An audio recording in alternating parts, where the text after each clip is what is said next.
The following program is paid for by Absolute Mortgage, a division of Pinnacle Capital Mortgage Corporation. Absolute Mortgage Company, NMLS number 81395 and Washington CL number 81395 is an equal opportunity housing lender. Tina Mitchell, MLO number 145420, is a licensed loan originator with Absolute Mortgage. Visit absoluteloans.com or call 888-90-HOMES for cost information. You're listening to The Money Hour with your host, Tina Mitchell, sponsored by Absolute Mortgage, a division of Pinnacle Capital Mortgage Corporation. Now, in the studio, local mortgage and finance expert, Tina Mitchell. Welcome to The Money Hour on 570 KVI, the Sunday, April 20th show. I'm your host and mortgage expert, Tina Mitchell. I have a great show for you today. Questions or any information needed, please call into the show at 1-888-987-0570. Again, it's 1-888-987-0570 or online at themoneyhour.com. Thank you for taking time to talk money. I am here every Sunday at 11 a.m. right here on 570 KVI. I'm here to help you build a strong financial blueprint 1 week and one show at a time.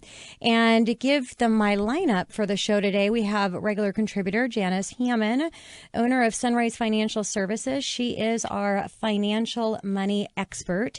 Spending money is a lot of fun, but what's really fun is when you look back and you feel good about how you actually spent your money and the purchases that you made. And it is tax time, so you may be receiving a little bit of refund from the IRS. And so that's why I have Janice in studio to talk today about how to spend that money wisely.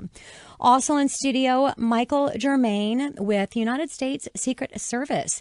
Today we're going to discuss small business owners and threats they're facing. So it's a real privilege to have Michael spending time with me today. So excited to share that information with all of my listeners.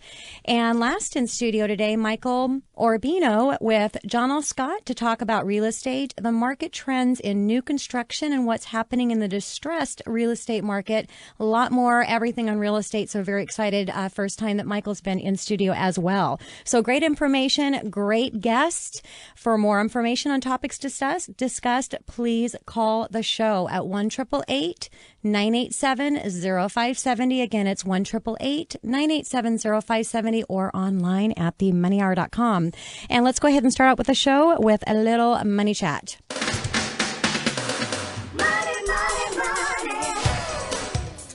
I want to talk to you about my 8 tips to a successful closing. I will have to leave a little bit of a call to action here, or call the reason to contact the show, because in Money Chat, I don't think I have enough time to go over my 8 tips. But there are 8 tips, so I'm going to get through as many as I can. And if you have interest in getting the remainder of them, pick up the phone, give me a call, or reach me online.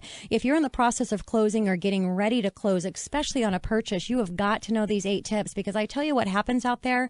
I don't know what the percentage is, and I was actually looking for it as I was preparing for the show, and I couldn't find anything online, but it has to be a large percentage of people that are in the middle of the closing process after they've already been approved for a home purchase and their financing fails, or something drastic happens that delays the process and they don't close on time. Now, either one of those scenarios, they're really bad, and that's why getting a mortgage can be really stressful. But let me tell you what happens and the mistakes that consumers are making. It's not your fault. It's your mortgage consultant's fault for not communicating in a way that you can understand what to watch for. And here's what I want to tell you. It's the same thing that happens over and over and over again. So as long as you know what these 8 tips are, they're my 8 tips to a successful closing, and I've got all bases covered. There is only 8 of them, and if you know what they are, you can make sure that you don't make these mistakes, and the process will run smoothly on time. Your earnest money is not going to be at risk, and you're ultimately going to get your home. So here's the first 8 tips. Let's talk about our first of my 8 tips. Documents and turn time. You want to turn your documents around quickly. I don't know if anybody's communicating that with you or not, but there's no time to delay on the documents. I say within 24 hours from the time that somebody requests the documents, you want to get those documents turned around. Now, on the same hand, don't ask why you have to provide the documents.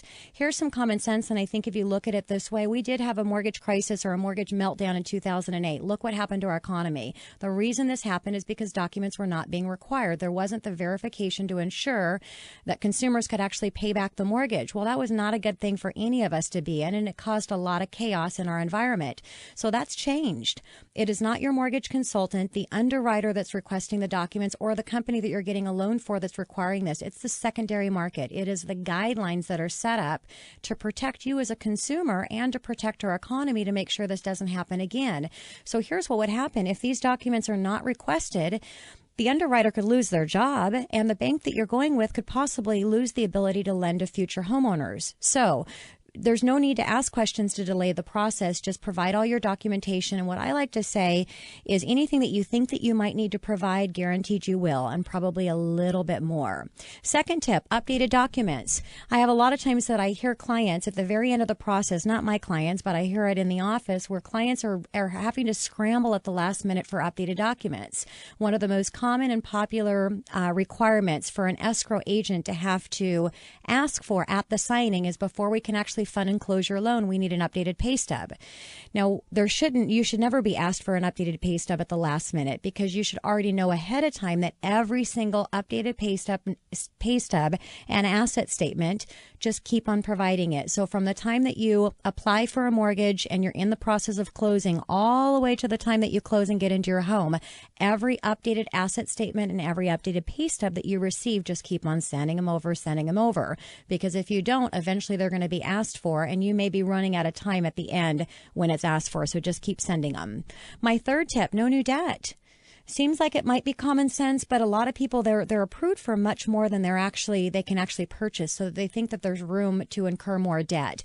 Maybe you're not opening a new credit card. Maybe you're just putting more things on your credit card, or maybe you're opening a credit card just for a lower interest rate, but you're not going to be using it.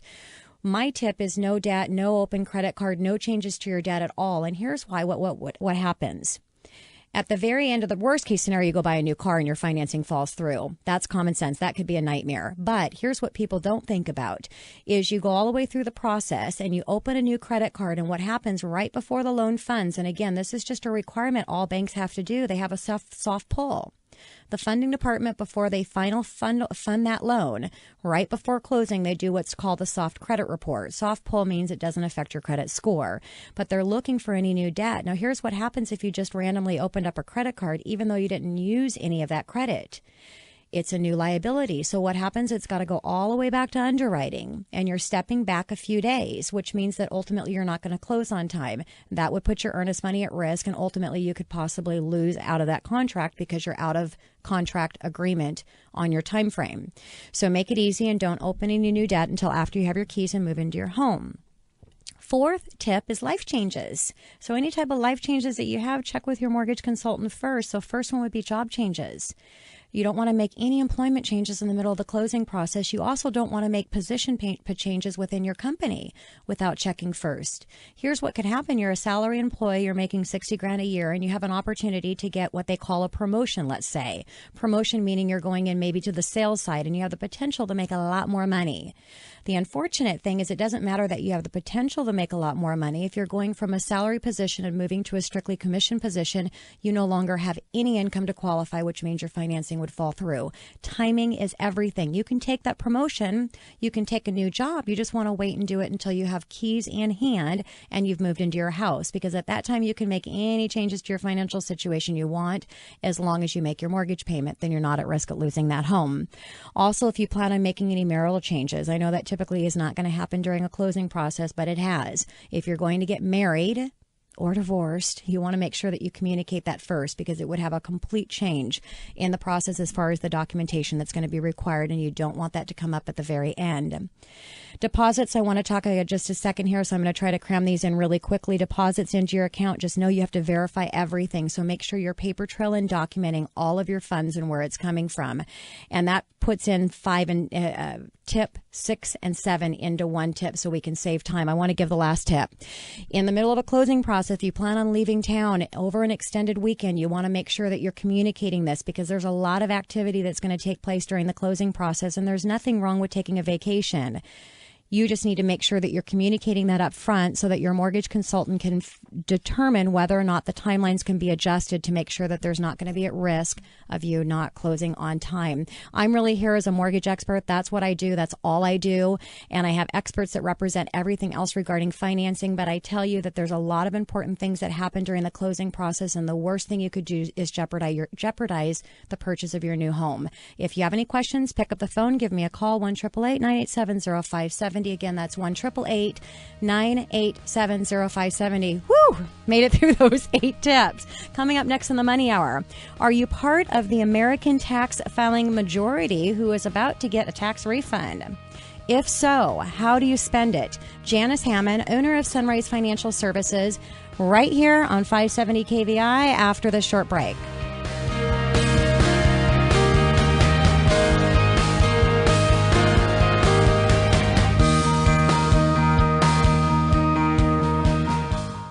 When it comes to your retirement, don't compromise. Call Sunrise. Talk to a professional. Call Janice Hammond at 206-420-8520 or visit Sunrise online at sunrisefinancialservices.net. Janice conducts complimentary dinner workshops monthly. You can find out about the next event or her firm's services by going to sunrisefinancialservices.net, by calling her office at 206-420-8520 or following Sunrise Financial Services on Facebook. The number one mistake made when planning for retirement is to do nothing. Don't procrastinate. If you are within 10 to 15 years of retirement and don't have a plan for retirement income streams, call for your complimentary consultation today to 08520 for Sunrise Financial Services. Are you behind on your mortgage payments and unsure about the road ahead? Magnum Law Group helps families just like yours navigate through the foreclosure avoidance process. Are you underwater on your home and unsure what to do? Magnum Law Group will help you understand your options. Are you facing foreclosure and need to stop a trustee sale? Magnum Law Group has success in doing this and may be able to help you too. If you're tired of dealing with the banks and getting turned down for loan modification, Magnum Law Group will take on the banks for you and lead you through the process for the best possible outcome. They lead the competition with superior knowledge and expertise. This is Craig from Magnum. You can reach us at 425-605-6393 or at www.magnumlawgroup.com. See you at the next seminar. Securities offered through First Heartland Capital Inc., member FINRA, SIPC. Advisory services offered through First Heartland Consultants. First Heartland Capital Inc. and Sunrise Financial Services are not affiliated companies. This is the Money Hour with your host, Tina Mitchell, on Talk Radio 570 KVI. Now, back to the show with local mortgage and finance expert, Tina Mitchell. Well, welcome back to the Money Hour with your host and mortgage expert, Tina Mitchell, right here on 570 KVI. I bring into studio each week the best of the best experts in our local market on everything money. I'm here to help you in today's economy. For more information on any topic discussed today, please pick up the phone, give my show a call at 1-888-987-0570. Again, it's 1-888-987-0570. And in studio right now, Janice Hammond, owner, Sunrise Financial Services. Everyone loves extra money, especially when it's a refund that you may have not been expecting. Be smart with what you do with any tax refund that you receive. And that's what I'm going to talk to you about with Janice today. Janice, thanks for coming back in studio. Sure. Thanks for having me. It's been a couple months since you've been here. Yeah, I know. It has been. Thought you forgot about me. Janice has been a lot educating a lot of my listeners on financial planning, and probably many of you are actually working with Janice that are listening today. Janice recognized the need for a more conservative approach to investing that strives to outpace inflation and a firm that caters to unique needs of each individual that comes through her office. So after 10 years in financial industry, Janice opened the doors to Sunrise Financial Services in order to help people avoid common mistakes when planning for retirement. So Janice, let's go ahead and get started. For those of my listeners that are lucky enough to get a refund, it feels like Christmas over spring. And I think that we can all benefit from guidance and wise ways to spend our refunds rather than letting it burn a hole in our pocket. And I read on cnnmoney.com that an average refund this year was about $2,831, and that 70% of Americans are expected to get a return. So what are some of the things that my listeners should be thinking about, Janice, with this money that they may be receiving back? Well, Tina, I mean, everyone is unique as to where they are in life and what their priorities are at that time. But I thought I could mention just a few simple ideas that'll help you make a little bit smarter decisions about how to spend your IRS check, because $2,800 is a lot of money, and it's easy to spend. And like I always say about gaining weight, it's easier to gain weight than it is to lose. Yep. Same thing with money. It's much easier to spend than it is to save. So if you get a big chunk of money, make sure that you're doing the right thing with it. Janice, that's so true. So that's why I'm really excited today to have my listeners hear what you have to share. So let's talk about the first one. Well, first, of course, is remembering that this is your money that you're getting back. It's not somebody giving you a gift. You've given too much, and so they're returning some of it for you. You didn't see this money coming in your paychecks because the IRS was holding it throughout the year. The amount they hold is based on the withholdings that you selected on your W-4 when you signed up, probably in your HR department. And if you want to alter that, then you need to go back to the HR department. So I think a lot of people forget about that it is their money, and there's some options on how you're filing your W-4 and whether you're increasing your withholdings to receive more money back net or lowering it and actually getting money back. So having the advice from HR, figuring out what to do, and also talking with your CPA to see what's going to be best for you. Is that correct, Janice? Yeah, and all of those things are really important because I think people forget that this is their money, and if you want to have this money distributed to you throughout the year, then you need to adjust those things. But some people, they really do use their tax refund wisely, and maybe that is kind of like a savings account for them. But my first piece of advice, obviously, is pay yourself first. Mm-hmm. And I know I've said this before a million times, but tuck some of this money away into your savings account. This can help boost your emergency savings if you don't already have one. And that could be so important to create that financial cushion.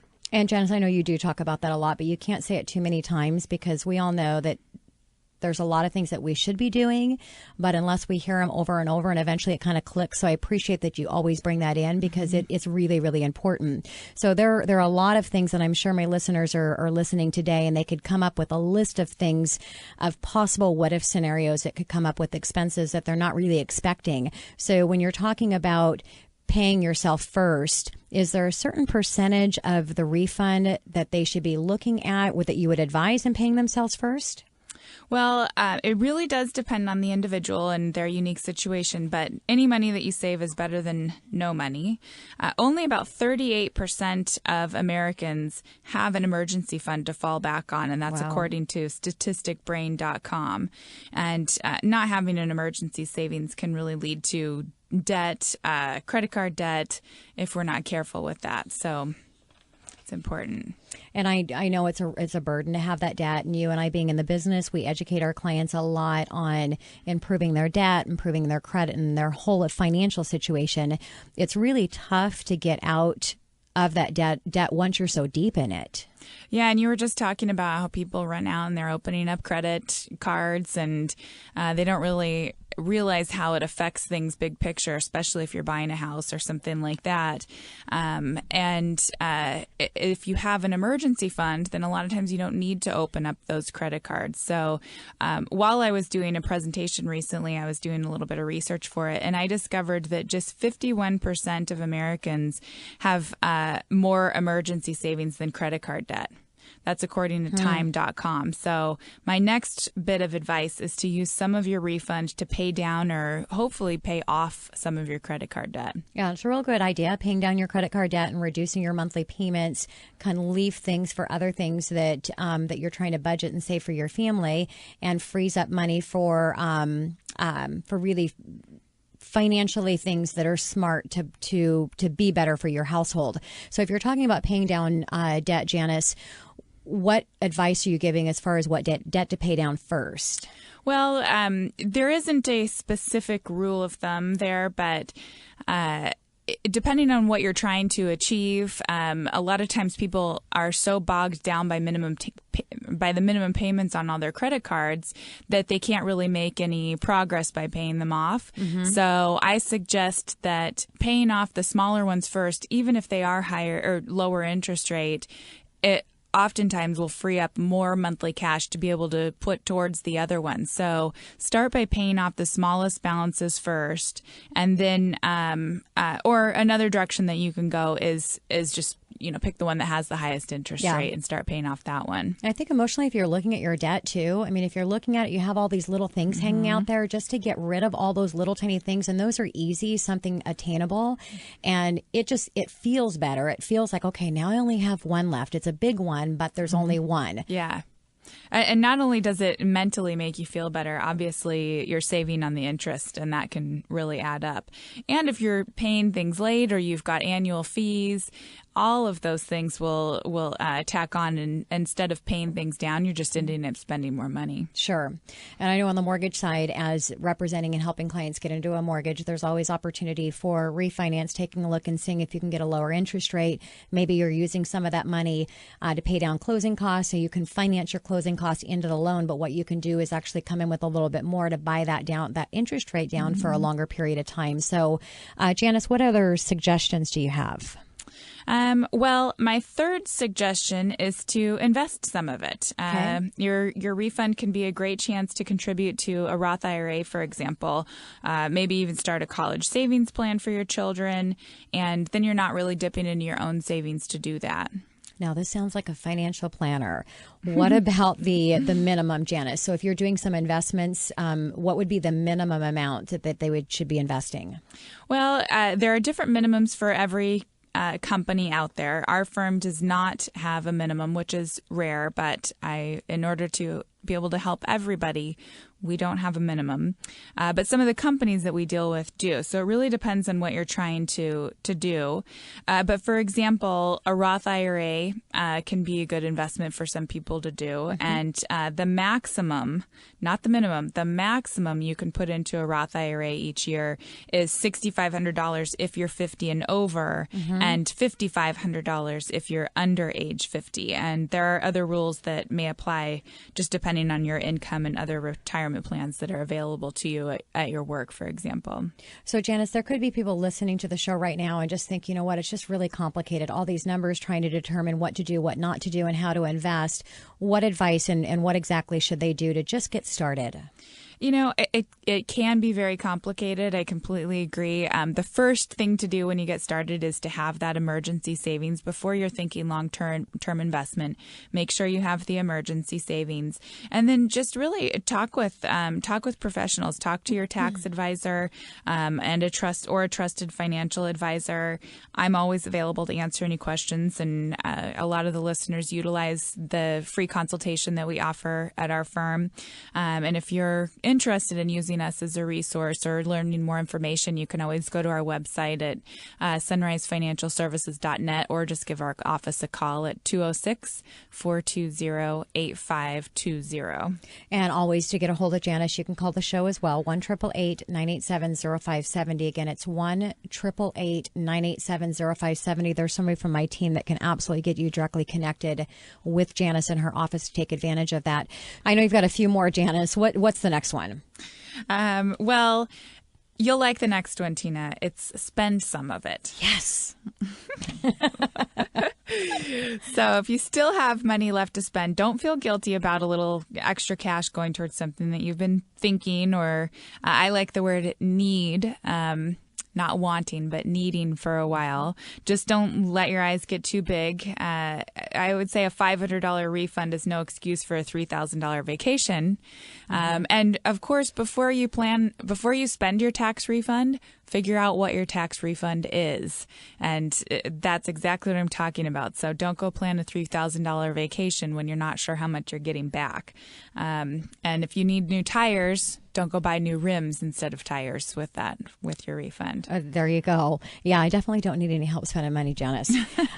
So we've got 1 minute left, and I know that there's a lot more information that we wanted to cover today, but the time always just runs out. So what's the last spending tip that you can share with my listeners? You can make a donation. Okay. I think that that's one last way you can go. It makes you feel good, and maybe it'll be a tax deduction for you next year and help you get a bigger refund. And really quickly, Janice, before we go, I want you to talk about your donation, how your company gives back, because I think it's awesome.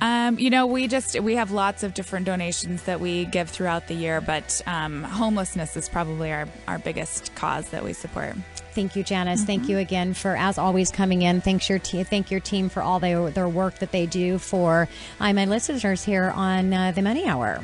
All right. Thanks, Tina. Have a great day. You too. Coming up next on the Money Hour, if you're a small business owner or if you're a consumer spending money with small businesses, you will not want to miss my next guest in studio, Michael Germain with United States Secret Service, right here on 570 KVI after this short break.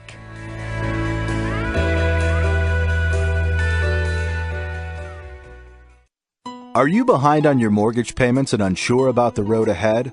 Magnum Law Group helps families just like yours navigate through the foreclosure avoidance process. Are you underwater on your home and unsure what to do? Magnum Law Group will help you understand your options. Are you facing foreclosure and need to stop a trustee sale? Magnum Law Group has success in doing this and may be able to help you too.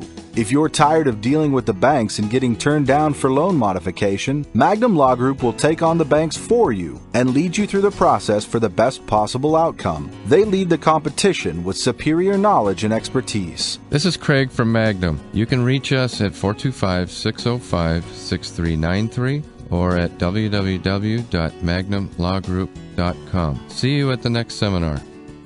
When it comes to your retirement, don't compromise. Call Sunrise. Talk to a professional. Call Janice Hammond at 206-420-8520 or visit Sunrise online at sunrisefinancialservices.net. Janice conducts complimentary dinner workshops monthly. You can find out about the next event or her firm's services by going to sunrisefinancialservices.net, by calling her office at 206-420-8520 or following Sunrise Financial Services on Facebook. The number one mistake made when planning for retirement is to do nothing. Don't procrastinate. If you are within 10 to 15 years of retirement and don't have a plan for retirement income streams, call for your complimentary consultation today. 206-420-8520 for Sunrise Financial Services. This is the Money Hour with your host, Tina Mitchell, on Talk Radio 570 KVI. Now, back to the show with local mortgage and finance expert, Tina Mitchell. Welcome back to the Money Hour with your host and mortgage expert, Tina Mitchell, right here on 570 KVI. Each week, I share expert advice and inside knowledge on how today's events in our local economy can affect your money. If you want further information on any topic discussed in studio today, please call into the show at 1-888-987-0570. Again, that's 1-888-987-0570 or on themoneyhour.com. In studio right now, Michael Germain with United States Secret Service. It's all about small businesses, and what a pleasure it is for my listeners today to have Michael in studio. Michael, thank you so much for coming in. Well, thanks for having me. Little bit of background. Michael Germain is currently the assistant to the special agent in charge of the Seattle field office. He's responsible for supervising all criminal investigations in Seattle District. Michael is a 27-year veteran of the Secret Service, having served in protective, investigative, and training assignments in New York and Washington. Michael, again, it's just really excited to have you in studio, and I have to say that this is a first, having someone represent from Secret Service, so it's just really exciting. Most people are more familiar with Secret Service protecting the president and the vice president. So when did they begin to get involved in financial investigations? Well, Tina, the Secret Service was originally founded for financial investigations. We were Lincoln's last bill that he signed into law in 1865, and it was to combat counterfeit. At the time, fully one-third to one-half the currency in the United States was thought to be counterfeit. The counterfeit at the time was coins. Mm-hmm. Most people think of money today, obviously, with bills, but it was coins at the time. The paper money that was in place at the time had very little or no value to folks. We've been leaders in financial investigations since then, both nationally and internationally. We do wire, bank fraud, credit card fraud, data breaches, computer hacking. Currently, the Secret Service has 33 electronic crimes task force nationally. Wow. We are partnered with state and local law enforcement as well as educational and business leaders. Michael, let's talk about, again, a little bit more on why the focus on small businesses. Well, Tina, as you know, that there are 5.8 million businesses out there today. Of that 5.8 million businesses, over 5 million have less than 20 employees. Okay. Of that, 3.5 million have less than 4 employees. They're the most vulnerable, and yet they're the foundation of our economy. Mm-hmm. The small to medium-sized business is the focus of today's cyber criminal for that very reason. They don't have enough assets to protect themselves. As I mentioned before, larger corporations have whole IT sections and security departments to protect them. But again, usually these small businesses, it's just the owners. Retail and food beverage businesses make up the bulk of those sort of breaches. Over 70% of the attacks usually occur to those type of businesses.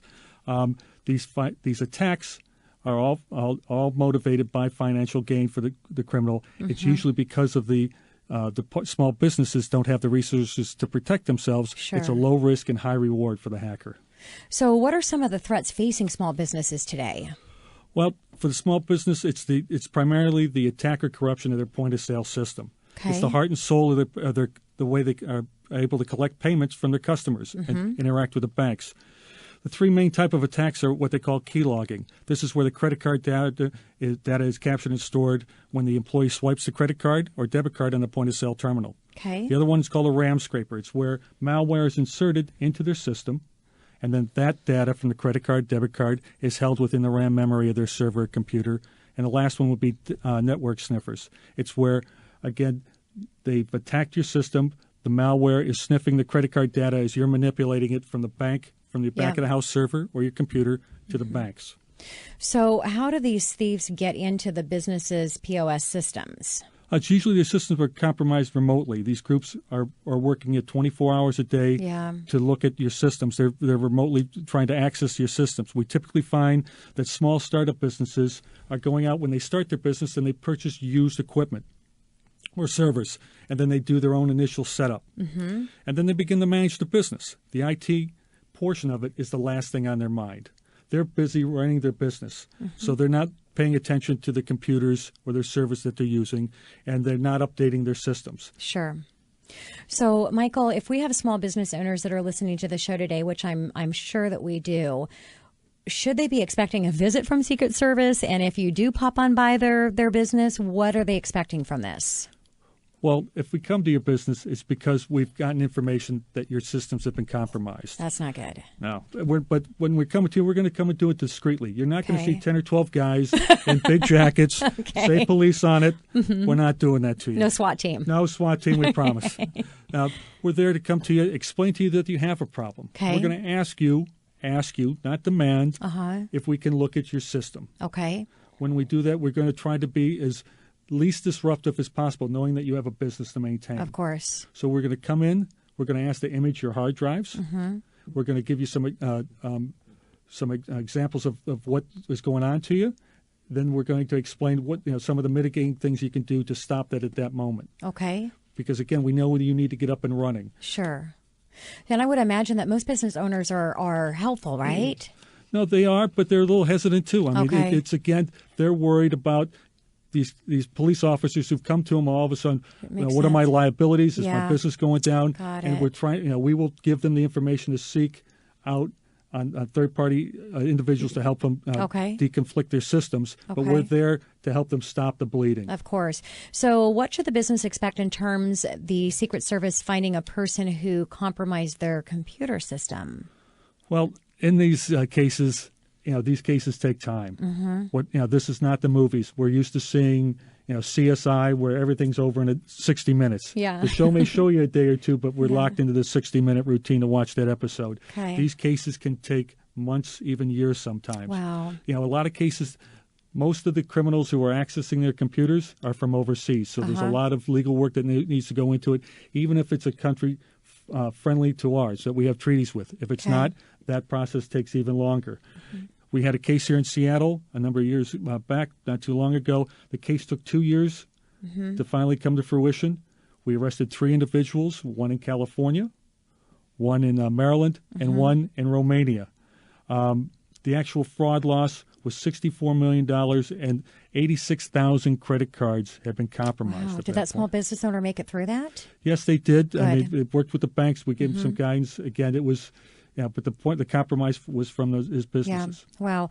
So the Money Hour, my show is really all about helping people to protect their money and to be smart in how they manage it. And so what advice do you have for small business owners and steps that they should be taking to prevent these incidents from happening? Well, the steps are surprisingly easy. Your listeners are probably aware of most of these, but they need to be all used together, not just one or two measures. Using a strong password. Most people are using default passwords in their system.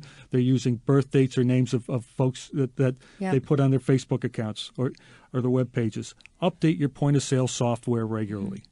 What happens with that is they do it the first time, they get this piece of equipment, and they never update. The criminals are looking to exploit those software. Yeah. They go and research the software that's currently being used and look to exploit it. That's why the updates are important. Installing a firewall. Again, seems like a small thing, but again, a lot of times the small businesses are using the same internet connections without the firewall, and they're accessing and surfing the internet. It leaves them very vulnerable. Regular update of the antivirus, again, is key to that because, again, it goes back to updating it. And the criminals are looking to regularly exploit flaws in their system and disallowing on their systems remote access. Because if you can call into it, then you have a huge vulnerability where people can drive a truck right through. Makes sense. You need to have access that only you can control and monitor. Okay. And, if you're listening and you're an employee of a small business or a big business, it doesn't matter. I mean, even the big businesses can be affected. Look at what just recently happened with Target. And I can't think of being much bigger than that. But as an employee of a company, just know that your companies are there to protect you. They're there to protect you and your job, to make sure that these hacker and things aren't coming into the company. So I know it's a pain in the butt when we got to change passwords all the time and you can't download stuff on your computer. And I know in my industry, certain companies, there can be a $10,000 fine that can take place to an employee for actually putting something on their computer they're not supposed to. So what other advice do you have, Michael, or that you can share with my small business owners for them to be aware of? Well, again, be aware who's accessing your system. You need to control that, not letting every employee on that system, because it's important, because employees, particularly small businesses, come and go. And a disgruntled employee that may be a salesperson, and I'm just using it as an example, shouldn't have access to the paywall system. Of course. But a lot of times they're trying to be helpful. Everybody's multitasking. Sure. Also be aware of people from the outside trying to socially engineer you. Again, they're looking at your website. They're looking at the business that's what you're putting yourself that you're putting out there. Sure. And then they're calling in or emailing you and saying, "Hey, I need this," or "I'm someone who's a vendor for your company, and I don't have the password to access. Can I get that password?" Yeah. Well, if an employee just picks up and doesn't verify that allows. They're trying to be helpful, right? They're in customer service. Sure. They give out that password. It allows access to your system, and next thing you know, you have malware installed in there. Yep. So it's something you need to. The small businesses need to realize who their vendors are. Don't say that I'm filling in for somebody. Can you give me this? It's simple stuff, but again, they're in the customer service business. They're trying to be helpful, and it's called it's basic social engineering. And next thing, people are stealing your credit card information. Exactly. And, on the mortgage side, I don't have any, don't work for the Secret Service, but I do mortgages. And I know there's a lot of sensitive data. And I make sure you watch your loan officer. If they got files that are sitting on their desk and they leave the office or they've got stuff stacked up there, ask them why. And if they're leaving to go somewhere to make copies of documents and they've got their computer screen open there and you can see things, ask them why. These little simple things that we can be doing to protect stuff. Michael, thank you so much. Such a privilege to have you here. You going to come back? I'd like to. I asked Victoria to have you in on a quarterly basis, so I'll get back to you on that. Thank you so much, Michael. Thanks for having me, Tina. Coming up next in the Money Hour, here to discuss today's real estate market and local policy issues that may affect our local real estate market. Michael Orbino with John L. Scott right here on 570 KVI after the short break.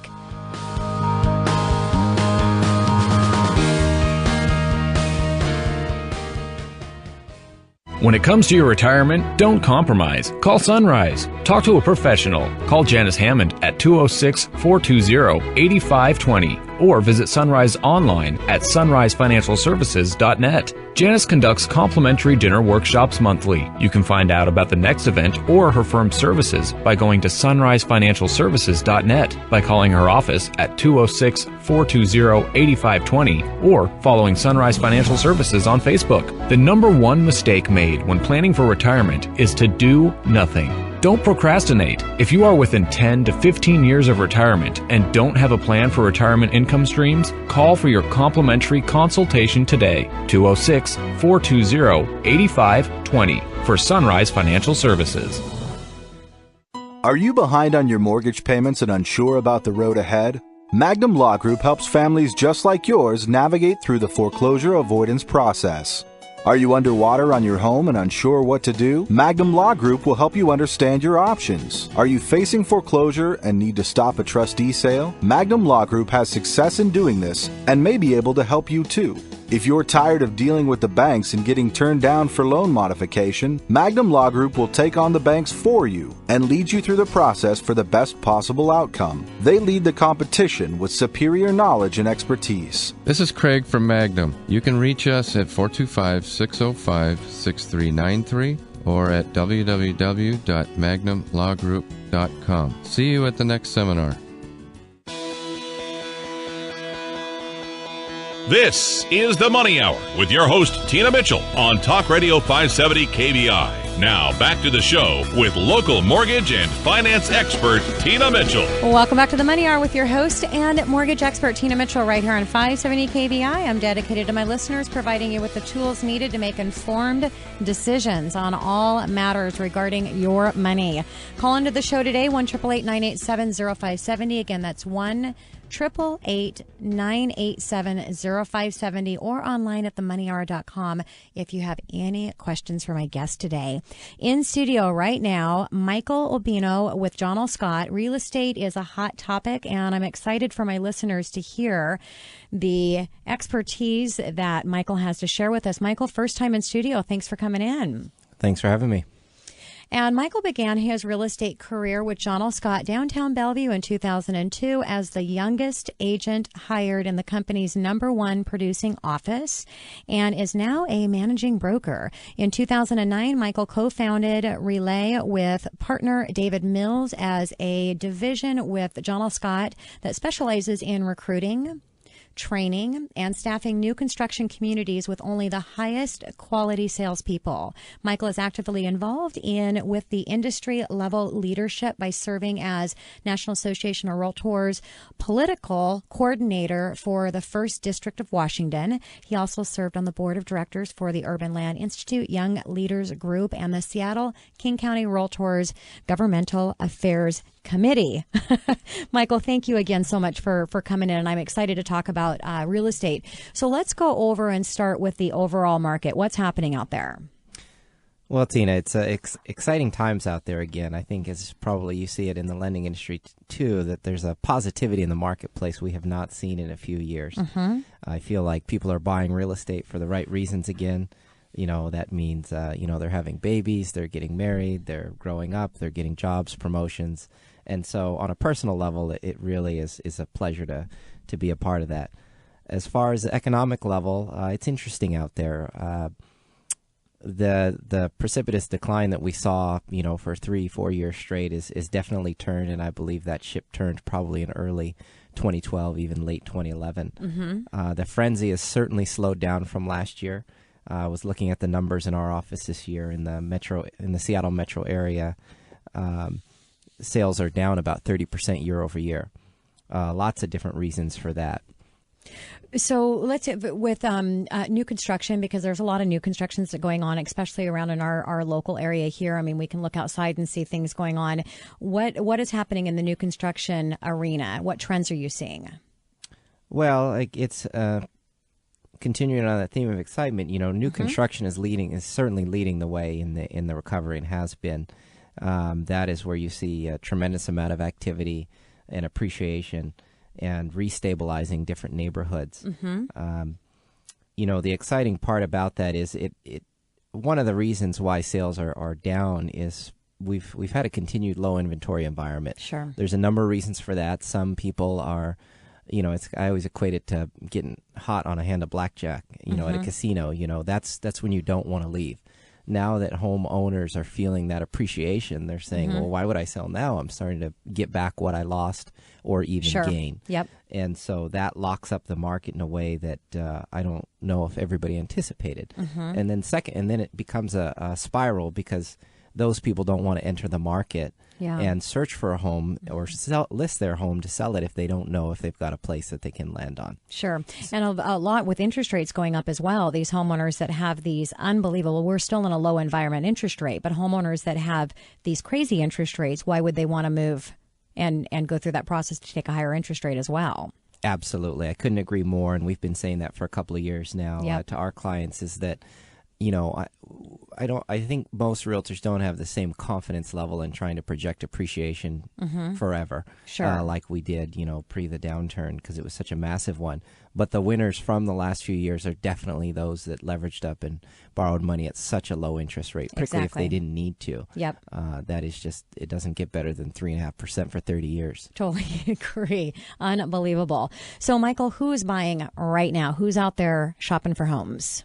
Well, it's interesting out there. There's a lot of what I would call lateral moves. We used to always discuss move-up buyers. We don't see that as they may be moving up, but it's almost a lateral move. And what I mean by that is that the value of the home might be similar, but there's something that irked them for so many years about the house, whether it was the wrong school district, the wrong side of the street, whether, they didn't feel confident in updating their kitchen, their bathrooms, or just something functionally is wrong with their existing home. And so a lot of those people, again, seek new construction as an avenue to cure that. And so, again, that's why new construction can lead the way on that. So we talked a little bit about interest rates and seeing them go up and the potential that they're obviously going to continue to go up. It's just a matter of how long it's going to take.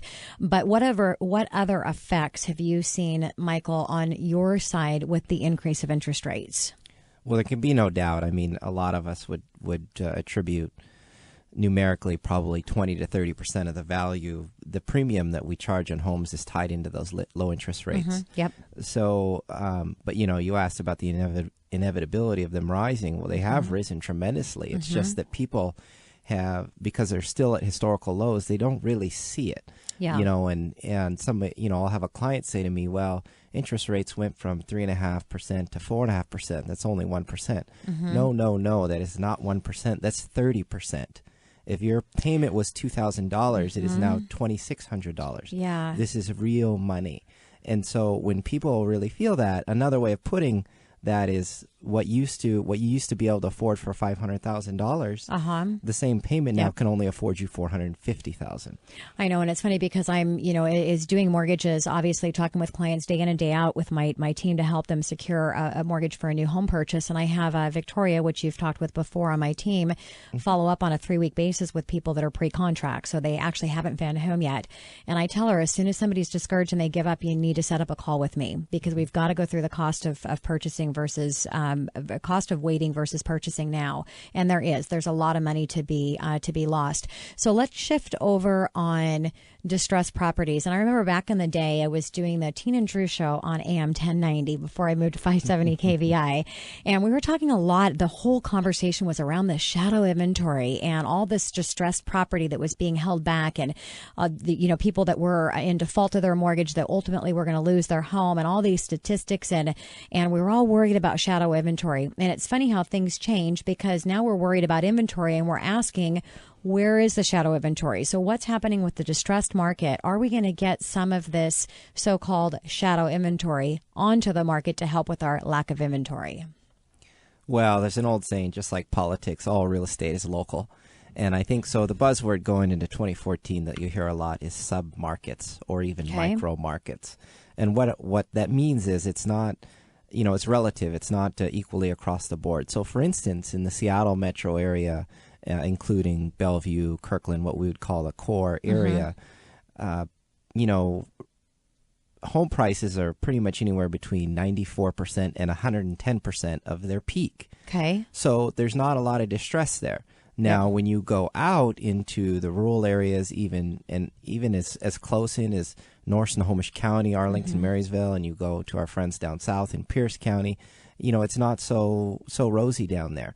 There definitely are still a lot of homeowners that are struggling, that are trying to get themselves right side up and working through programs. You don't see nearly as much bank-owned inventory because a lot of the banks halted their foreclosures.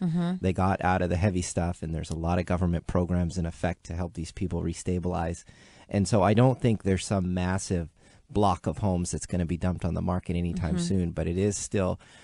So the industry is not distressed, but that does not mean that individuals are not under duress still. Of course. And then the banks are unloading these in bulk for rental properties. So it's just frustrating that some of this is not actually hitting the market.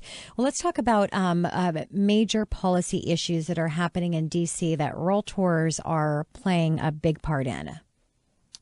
Well, another issue, it's not a huge issue in the city of Seattle, but certainly, to our neighbors, particularly in the south end, in that Kent-Auburn, Kent-Meridian Valley, flood insurance. This is a big deal. FEMA, and it's somewhat technical, but basically, with all the extreme weather events, they've recalculated what is a floodplain and how it can be measured. Okay. And the difference in flood insurance premium between a floodplain that's a 1 in 100-year event versus a 1 in 10-year event is triple.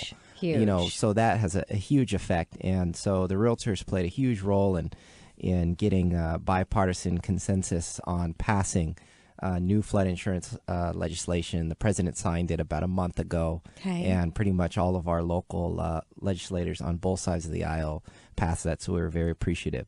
Going forward, the bigger deal is much more around your business, the lending business. And I'll be in D.C. next month talking about some of these issues going forward. And yeah, it's a lot of fun working on the policy stuff. And last year, what was striking is that 93% of all mortgages in the United States now are underwritten by the federal government in one of four ways, either the FHA, the VA, Freddie, or Fannie. And there's no will on either side of the aisle to continue that. That's just not a healthy, sustainable level. It should be closer to 40%. And part of that reason is because of the low interest rates, and it's a chicken and egg scenario. But as interest rates rise, we'll see the private banks come back in. You probably will see the reintroduction of mortgage-backed securities and collateralized debt obligations. And a lot of scary jargon that was tossed around in 2009 as the reason for the collapse. But hopefully they'll put some stopgap measures in a way that weans the federal government out of the mortgage business. I totally agree. So what about local policy issues that are affecting real estate?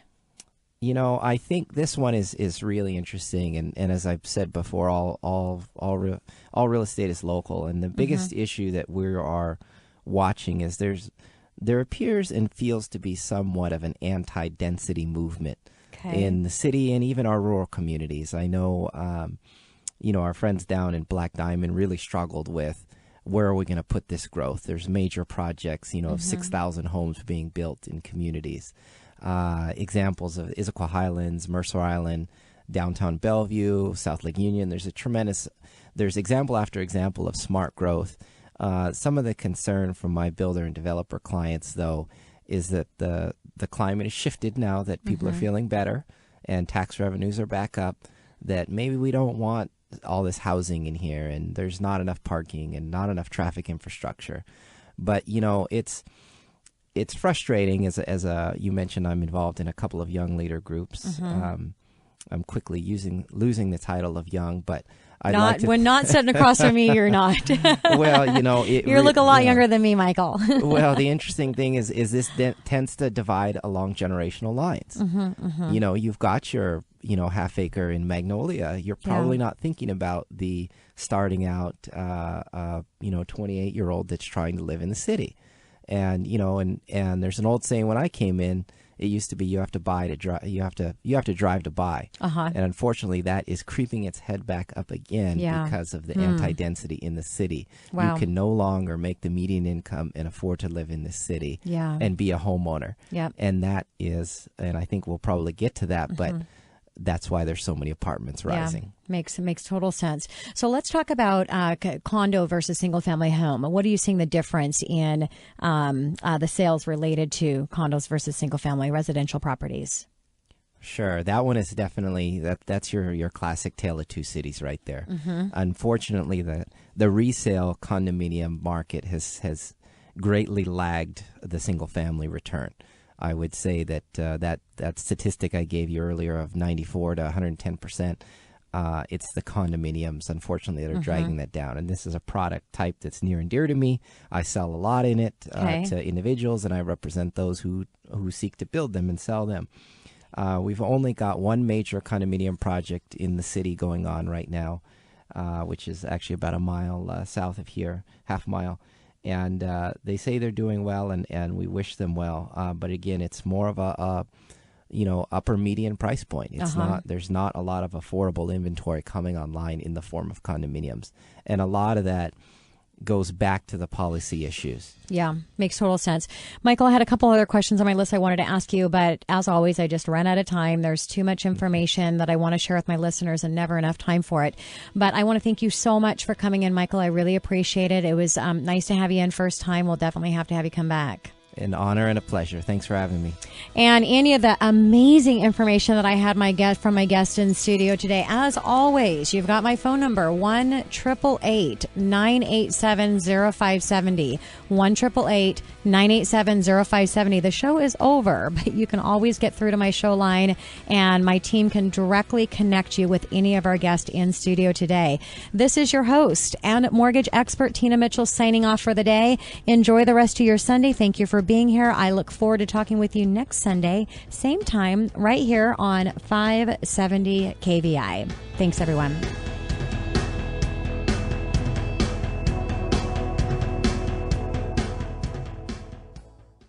Are you behind on your mortgage payments and unsure about the road ahead? Magnum Law Group helps families just like yours navigate through the foreclosure avoidance process. Are you underwater on your home and unsure what to do? Magnum Law Group will help you understand your options. Are you facing foreclosure and need to stop a trustee sale? Magnum Law Group has success in doing this and may be able to help you too.